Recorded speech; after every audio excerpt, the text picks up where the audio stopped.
மைவி3 உறுப்பினர்களுக்கு வணக்கம். மைவி3 உறுப்பினர்கள் இன்று எதிர்பார்க்கப்பட்ட ஒரு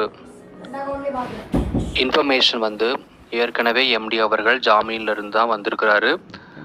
அவருடன் விசாரணைக்கு அழைத்து செல்லப்பட்ட 71 இயக்குனர்கள், இவர்களுடைய ஸ்டேட்டஸ் பற்றி நிறைய பேர் விசாரிச்சுட்டு இருக்கிறாங்க.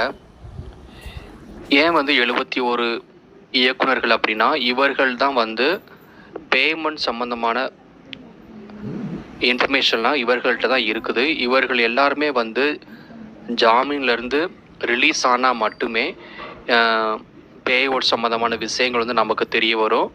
மேலும் எம்டி அவர்களுக்கு அடுத்தடுத்த கட்டங்களுக்கு நகர்றதுக்கான ஒரு எளிதான வழிமுறைகள் எல்லாமே இவர்களை கொண்டு தான் அமையும். ஸோ இயக்குனர்கள்னால் இந்த கம்பெனியை ஒரு பாதி பொறுப்பு இயக்குனர்கள்ட்ட தான் ஷேர் பண்ணியிருக்கிறாங்க. ஸோ இவர்கள்ட்ட தான் பே அவுட் சம்மந்தமான பாஸ்வேர்டு எல்லாமே இருக்குது. ஸோ இவங்க ரிலீஸ் ஆனால் மட்டுமே அடுத்த கட்ட நடவடிக்கைகளை கம்பெனி நகர்ந்து செல்லும். ஸோ இதற்காக தான் நம்ம எல்லாருமே காத்து கொண்டு இருக்கிறோம் இவ்வளவு நாளாக. ஆனால் இன்றைக்கு எதிர்பார்க்கப்பட்ட அந்த நிகழ்வு இன்றைக்கி நடக்கலை. ஸோ அடுத்தடுத்த நாட்களை தெரிய வரும் என்னங்கிறத. அதனால் நம்ம கொஞ்சம் இதெல்லாம் பொறுத்திருந்து தான் பார்க்கணும். எத்தனையோ விஷயங்களுக்கு நம்ம பொறுத்திருந்துருக்கோம், ஒரு வருடங்களே ஆக போகுது. ஸோ இந்த மாதிரியான சில விஷயங்கள் ஒரு நாள் 2 நாள் தள்ளி போகலாம்.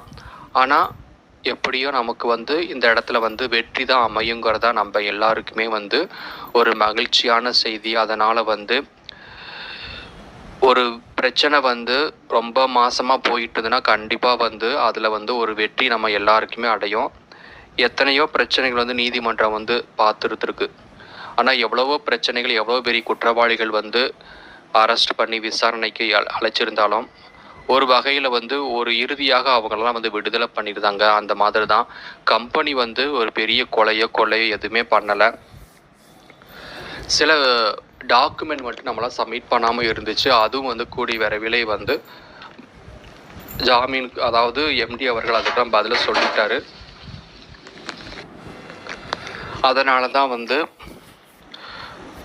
எம்டி நிறுவனம்ங்கிற காரணத்தை காட்டி அவரை ஃபஸ்ட்டு ஜாமீன்லேருந்து ரிலீஸ் பண்ணியிருக்கிறாங்க. ஆனால் அதிகமான லட்சக்கணக்கான பணத்தொகைகள் இயக்குநர்களுடைய அக்கௌண்ட்லேருந்து பரிவர்த்தனைங்கிறதுனால தான் அவங்களால பதில் சொல்ல முடியாத காரணத்தினால தான் அவங்களுக்கு உடனே ஜாமீன் கிடைக்க முடியல. அதனால் சீக்கிரமாக ஜாமீன்லேருந்து அவங்களாம் ரிலீஸ் ஆயிடுவாங்க.